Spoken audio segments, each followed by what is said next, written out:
Facebook, YouTube, Yeah. and I'm going to start letting people in, okay? Okay. You Here said we go. YouTube Live Yes. as well? It's YouTube Live as well? Yeah. Yeah, YouTube and Facebook. Hello, everyone.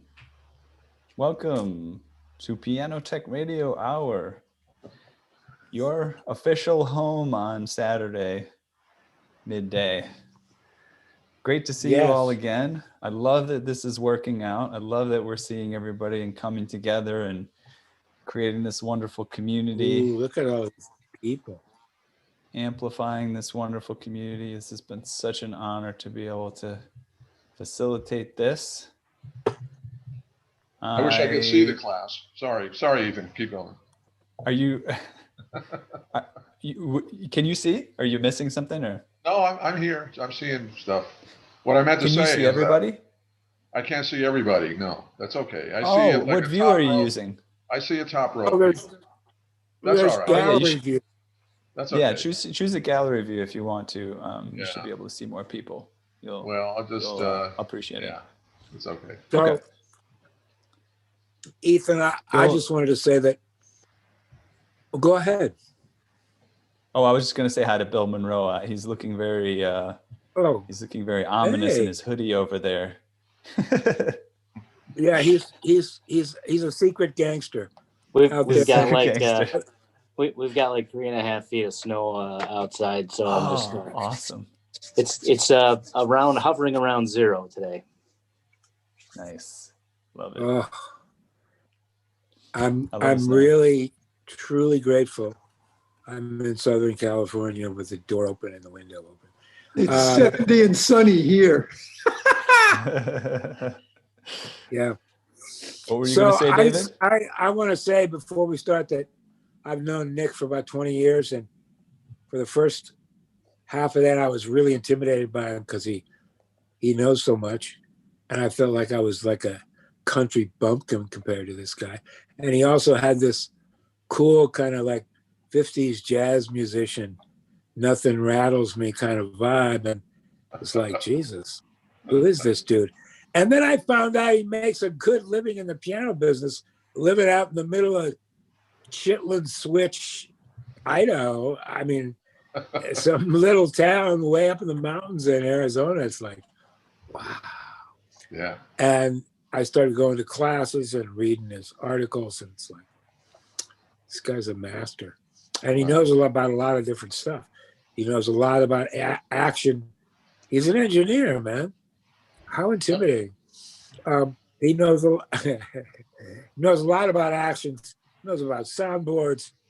He knows a lot about a lot of stuff. So use him in this hour and ask him whatever questions you want to ask. Yeah, I'd like to ask questions. Yeah. I'll give an intro here and then we'll dive into it. Okay, sound good?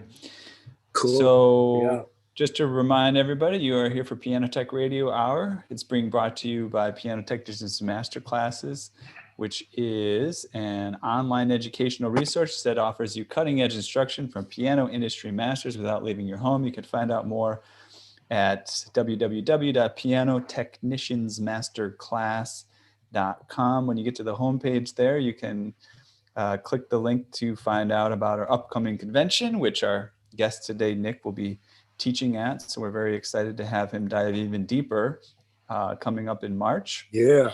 And I'll give a little bit of a bio of Nick, and then we'll get rolling. Nick combines a formal engineering background with over 40 years of hands-on experience in piano design, manufacturing, and rebuilding. He has authored numerous articles for the piano trade and has been a featured instructor at piano technical seminars all over the U.S. His business currently revolves around rebuilding and manufacturing custom soundboards for the piano rebuilding trade. So welcome to the program today. Thank you. It's good to have you here, Nick. Good to be here. Thank you, Ethan and David, for inviting me in. So how do you want to begin? My pleasure. Well, why don't you give us a little bit of maybe it's changed. So either give us a sense of like what's your day-to-day now, or if now is not much of a day-to-day, what has been your day-to-day in terms of what you're working on within the piano industry? Wow, that's a big question. My day-to-day now is I bake bread. I do a lot of bed breaking. Bread, Got bake. it. Semi-retired, but I still have my finger in the pie considerably. I still have a couple of soundboards coming in. I've got a Steinway B out in the shop with a new board and a new action. And so Wow. I'm still very much involved, but day to day, you know, I'm going to say 20, 30 years ago was, you know, heavily involved in shop work, action overhauls, you know, a lot of voicing, well, that's, you know, when you do these big jobs and you put new hammers on, you're voicing all the time. And Especially 25 or 30 years ago. Jesus. yeah, then, yes, absolutely. But then Yeah. continuing, you know, all through this time. Oh, absolutely. Yeah. If we just talk about the voicing thing for now, just in a couple of minutes here, we'll get back to it, I think. Is I learned early on that when people love the way their piano sounds, even if I don't try and talk them out of that. And also, I mean, I'll point some things out. Are you really happy with this? You know, the way it sounds. And I'll play some notes, and I might say, to me, this sounds a little bright, and no, we love it. Everybody that's played the pianos love it, and so forth. I don't push too hard, but when they tell me, I used to love the way this Yamaha sounded, you know, 5 years ago or something, and now I can't play soft, I can't do this, I can't do that. That's when I dive in. I begin explaining this is why, show them the hammer and so forth. But we're really working against a lot of factors there because it's very, very much a subjective issue. David had a question? Yeah, what were you Do gonna say, you David? show it? Yeah. My question was, at that point, when the people say these hammers are shrieky, they're too bright, do you actually do something to knock them down, to knock one down a little bit and say, Well, that's a little scary. That's a good idea. If you make such a change to one hammer in the middle of the scale, then they're stuck with it, right? So that's why you got to make a small yet noticeable change, I guess. Yeah, okay. I make a dramatic difference. Basically, what I do is I used to carry a thin hanky with me, and I would pull the action out. I put the hanky on top of the hammers, right? And believe it or not, you could play, and the change is instant. They're like, wow, that's a lot mellower, you know, than it was. In some cases, if you play the note enough with that hanky on top there, they can hear that's the tone. I want something more like that. You know, then you're home free. Then you can explain, okay, I can get it to there, but the reason this is what I'm going to have to do, and then you start talking about the money, the time, and all the rest of it. In some cases, I've been able to, if I didn't have my hanky with me, I had some sort of cloth that I could actually put under the string and bring it back up around and make sure that it was under the hammer and then hit that. And that was just enough to make a change in the way that particular note sounded. I just wanted to show them that a softer impact, quote unquote, is going to make a big change in the tone. So that was one of my techniques of getting them there. But that's a great risk-free idea. Yeah. But I've had situations, and I'm sure that you that voiced a lot too, where husband and wife both play, and wife is better, let's say. You know, she knows she's more accomplished than dad, and so, you know, where does this go? And I've had instances where I've voiced it, and mom loved it, and dad hated it. The reason dad hated it is because he doesn't know how to dig in. When we voice hammers, we're putting that variable sense of, you know, what are we talking about here? The hammer hits the string, and it has a variable sense of compression to it. So the harder that hammer hits the string, the higher the partials are going to come out. Now, an accomplished pianist knows that. They know how to dig in and get that when they need it. But someone that's not that accomplished, they don't. And so to them, their normal playing comes out too dull, too soft, too mellow. Right. It's mezzo all the time for those people. It's mezzo all the time. Yeah. So we have to voice for those particular tastes. which in a sense complicates the thing considerably, because who else is going to play this piano? Is it just you? Or do you have, is this going to be used? You have this big room, you've got this Steinway B here. Are you going to have a lot of parties? Do you entertain a lot? In other words, do you have the professors from the university coming over? Are they going to play it? Is it that sort of thing? Because at that point, I will almost have to insist, I'm going to have to voice this to a performance level. And, we're all going to have to live with that, because I guarantee if I bring this down too far, somebody else is not going to like it. The players are not going David? to like it. What Yes. were you going to say, Dave? Yeah. I was going to say, you present like a doctor, like somebody who really knows what's going on, and that you have the answer, that you can, whatever the issue is, you can sit there and communicate with them to a high enough level so that they can feel comfortable with you doing whatever you need to do. Mm-hmm. That's the secret of that situation, I believe. Don't you? Well, that you've learned how to be in relationship with your clients. Yeah. And I think that's what I love about this business so much, is that it's so personal. It's great in that regard. We really have this one-on-one relationship. These people invite us into their homes. We meet their dogs and cats. We meet their kids. They invite us back, I know. over and over again. It's a wonderful relationship. It's one of the things I've always appreciated about being in this business. But I think in all of the various disciplines, if we talk about, pianos in three big boxes. Let's say we've got the box itself. We have the belly that we're concerned with, or should be. We should know something about that, even if we're just tuners. Yeah. We have the action. How does it play? And then we have the sound. How does that factor in? In other words, obviously the tuning is the first part of the tone. And then we got to work with the hammer. So we have three big areas right there. And in every one of those areas, it's only a small handful of things all of us need to know and can know, in explaining at least the basics of what's going on. Piano tone really begins in the belly. We all know that. You can't get out of it from a hammer if it's not in the piano to begin with. So there's a big area right there. Well, how do we talk about that? I mean, obviously it can get very confusing, because you have a 7-foot piano next to a 5'1" piano. Obviously they're not going to sound the same and can't. The bellies are very different. No, but the bellies still have everything in common with each other. They do. And what you can do, what I've grown to do over 30 odd years, 40 odd years, I pluck strings and have them listen to the decay, the sustain and decay. And I show them, if I pluck a string that's functioning at the top of its efficiency, I say, this is how every string on this piano is supposed to sound. And it pretty much does, because the soundboard's functioning efficiency. Listen.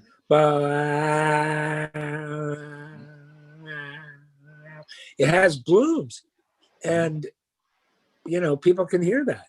Everybody that I've ever showed it to can hear it. So it heals the sting of, you're going to do what to my piano and my hammers and my whatever. Jesus, heals that sting a little bit. Well, a hammer, obviously plucking the string is a good idea, because in fact, not only that, also for the partials. And one of the things I like to do, someone says the piano is, well, I do this anyway, just in terms of voicing and just getting a sense of what the piano is compared to what I'm getting out of the hammer. Now, we know the hammer strikes the string at a certain distance from the capo bar or the A-graph. And what I like to do is just sort of estimate that distance, whatever it is. And then I go to the back of the string where the bridge is, and I estimate the same distance. So in other words, I want to get that strike point, but I'm putting it between the bridge pins and the front of the piano. See what I mean? Right? So if I know it's hitting at an inch, the hammer's hitting at an inch, I go to the back and I figure an inch right there. Then I take a plectrum, which I have a long, sort of longish maple wedge that I made. That's like a big long guitar pick. It's got some flex to it. And I'll strum that string right there, right at that point. And if I hear all the high partials coming out, I say, well, okay, it's in there.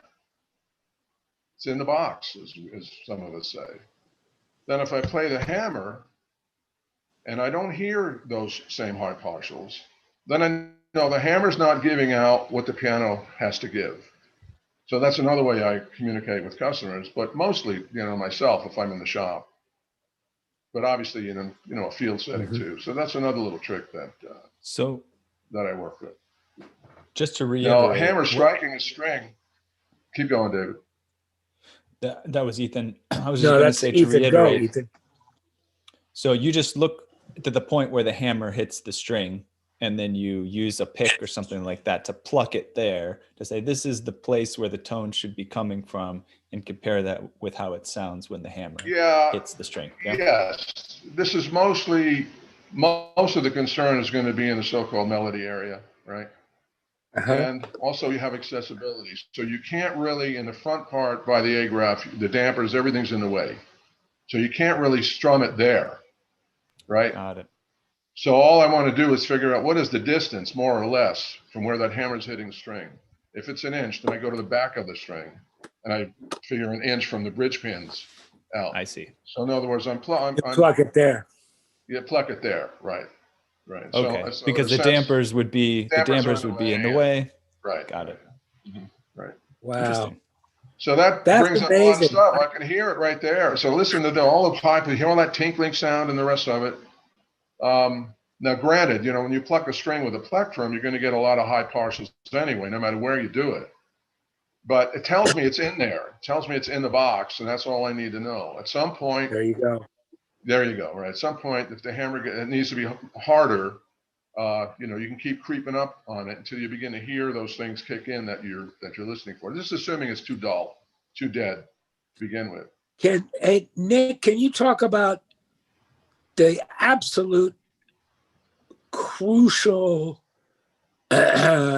necessity of being a good diagnostician as a piano technician, coming up to a piano and basically knowing in a very short period of time what's going on with it, what's going on with the action, what's going on with the tone, what's going on with, if there's any real anomalies, Can you talk about that? Other than the usual stuff, in other words, if the action's really bad, we're going to know that instantly. Well, sure. Right? I'm talking about, like when you come up to a really good grand piano, but that's just needs a bunch of tweaking, action, regulation, tone wise, to be able to really understand what it needs in a triage way. What's the biggest bang for the buck that could happen to this? Well, as you know, you play it, and you can tell immediately. So let's assume that it's in tune, even, right? At least enough in tune. You can tell pretty quickly if there's sort of a balance to the thing. Does the melody area, does it speak out?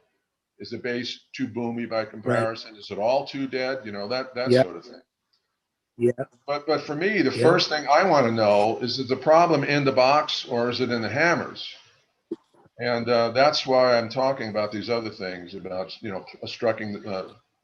plucking the string, strumming it with a stick, for not only for sustain but also to be able to hear, are there partials coming out? Because a soundboard that's dead, or in some cases the soundboard's not dead, but the bearing is wrong. There are times when, the most important part of down bearing or checking it is the front bearing. Is there a front bearing? Does a string go up to a bridge uphill, go over the bridge, and it doesn't even necessarily have to go down. That's the usual model that's in our minds, and it's rarely the case in the real world. But you want this at least to be true, right? If this is true, there isn't anything you can do. I mean, you can regulate the action, you can tune it. You can make it better than it is, but it's never going to be what it should be because you have basically negative front bearing at the bridge. So that's one of the first things I'm going to look at, right? And before I can even do that, I want to be able to tap at least a few strings down to make sure that they're down on the bridge. And you know, working with And is the bubble gauge, and you is know, that just a visual sign? Oh, it can that be was my visual. question. That you do that with a bubble gauge? There's even a quicker way. You use it. I'm going to pretend. Okay, this is my bread knife. All right. Let's say I love we that you have a have bread knife and a drumstick as props there. That's yeah. Yeah. I was hoping to. I was hoping Let me you see. break out in a drum solo at some point. It could Is it a happen. cowbell? So if you put Careful, if this is careful you know hitting that, the cowbell. More cowbell. yeah, I know it affects the sound for you guys. Yeah, more cowbell. Somebody said I know. No, No, it's yeah, not. don't bang Yep, it. yep. Don't bang it. This is the top. More If this is cowbell. the top of the bridge. Yeah, and you take your little 6-inch flexible ruler, the little steel one that we all have, right? And you place it between the strings, right on the bridge top. Okay. Nikki, That tells you that. are you talking tells about you the one that are you talking about the one that we keep in our pocket protector? You're the one. Yes. Yeah, the real nerd stuff. Yes, the pocket protector. That's right. And you put it on the That's bridge right, top between the nerd. strings. It's going to give you the plain top of the bridge, correct? Right? Now, if the string happens to be going That's off in this direction, this is going to be below it. This is going to be below the string if it's going off in this direction. Is that clear? Let me do it this way. Yep. I'm really going to knock this all over. Are you can talking see- about You two can see different how the strings? ruler, which is my knife, is Oh, I below see. the string, which is going uphill. You can get an instant sense right there. On the opposite string, if bearing is good, right, Yeah. you'll see it this way. That makes sense? Remember, this is the steel ruler. This is the Yes. string. I have. You'll see it immediately. I bought some bearing sticks from Dale Irwin, and I use the little short bearing stick. It shows me immediately. Yeah. And you're right. It's a big, huge red flag for that piano if you're going to record it or perform on it. It's going to be for any serious use if it's got,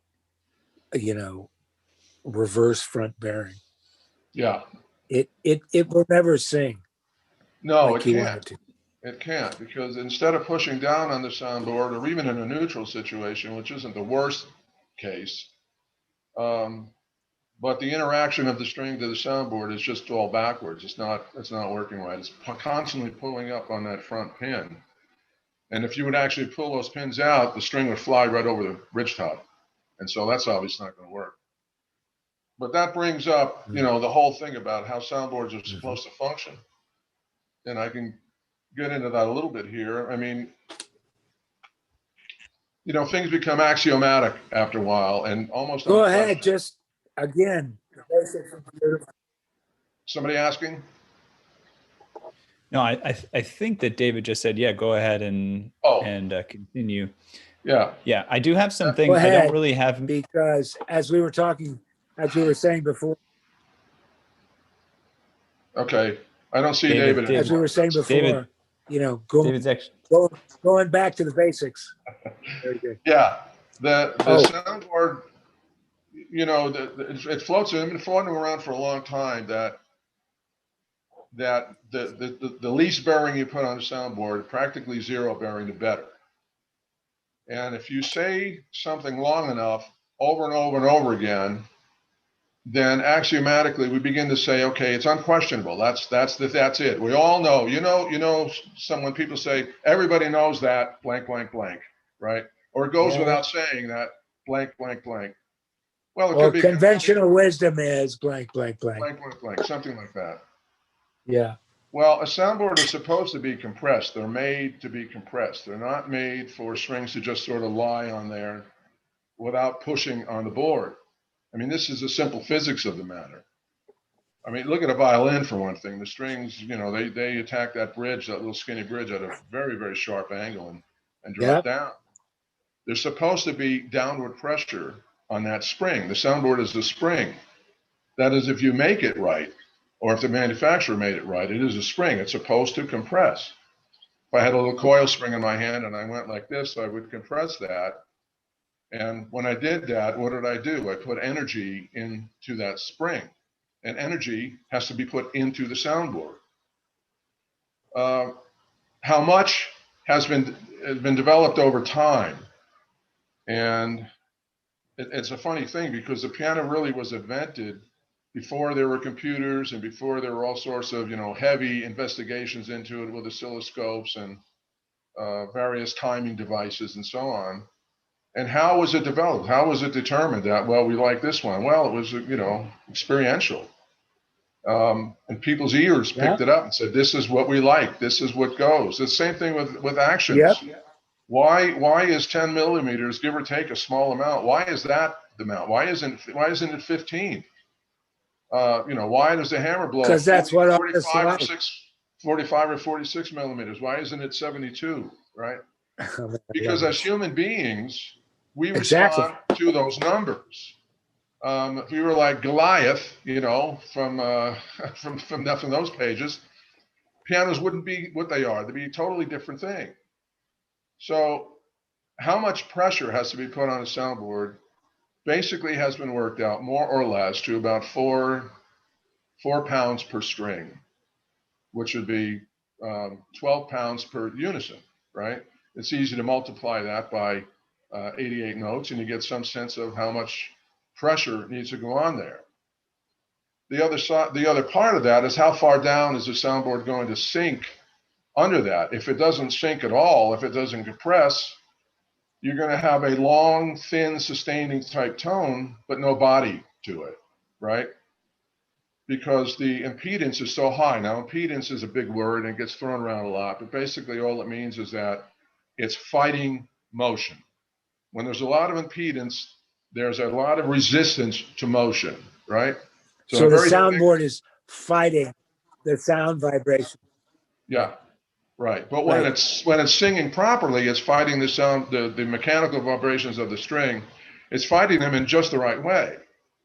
But if you have a soundboard that's too thick, it's too heavy, it's heavily ribbed, it's massive, then the string is not really pushing down on it.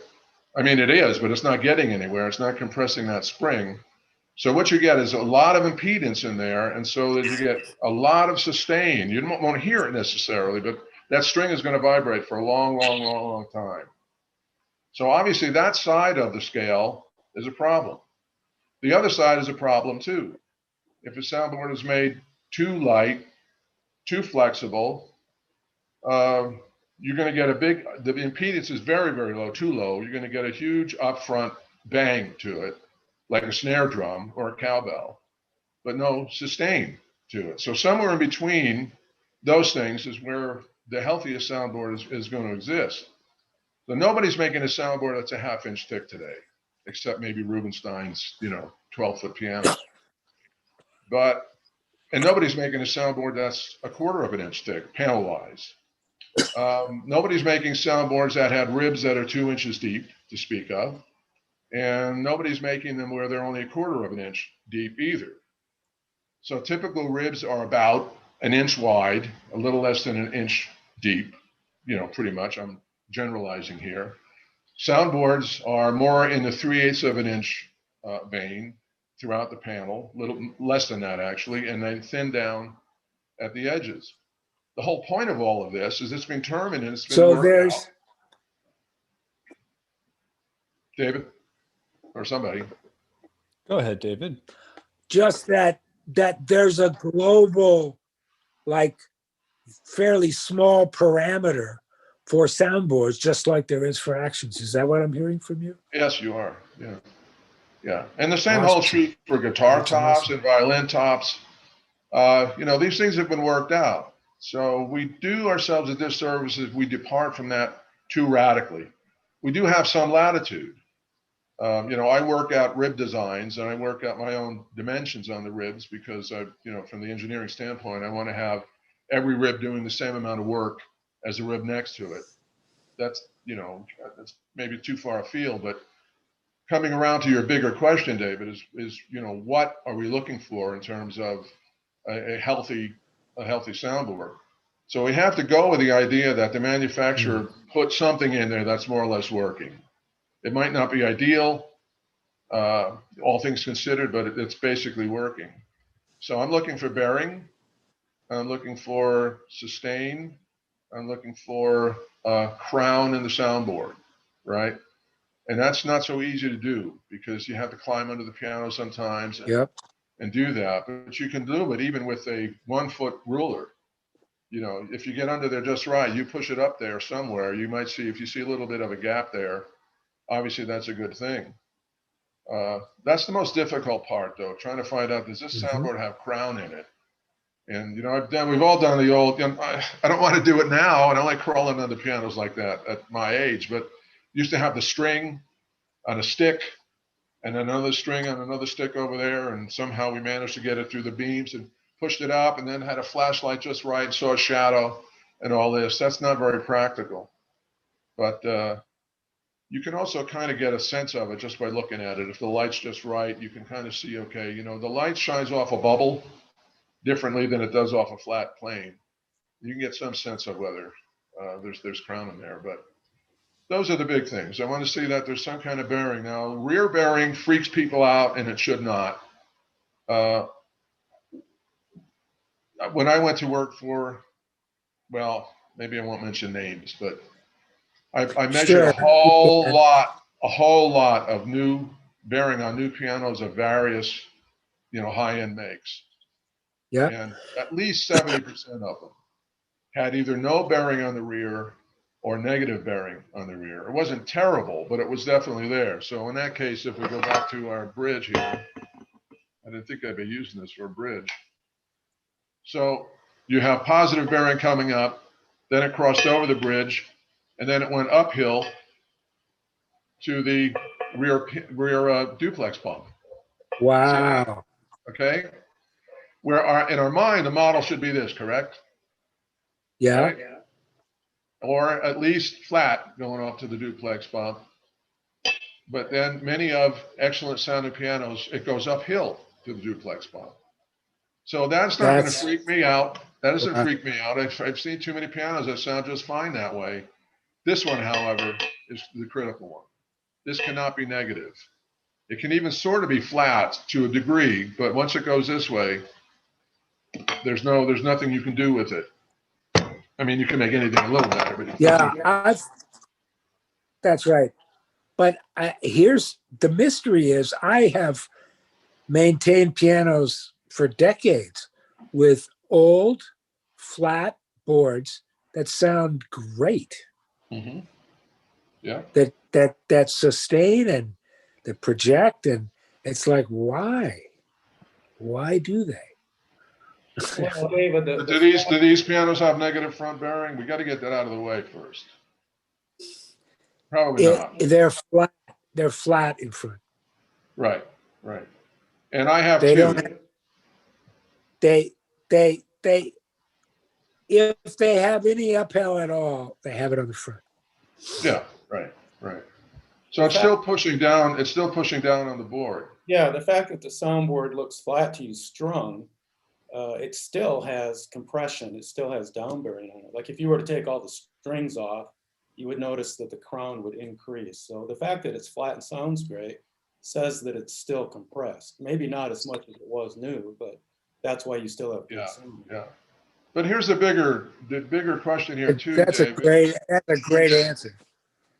The bigger question here too is we would never build a flat soundboard, right? We couldn't build a flat soundboard, thinking that because we have rebuilt a couple and we've shimmed some boards and we have 2 or 3 pianos in our care that have quote unquote flat soundboards. So therefore, we must conclude that a flat soundboard is the way to go from now on.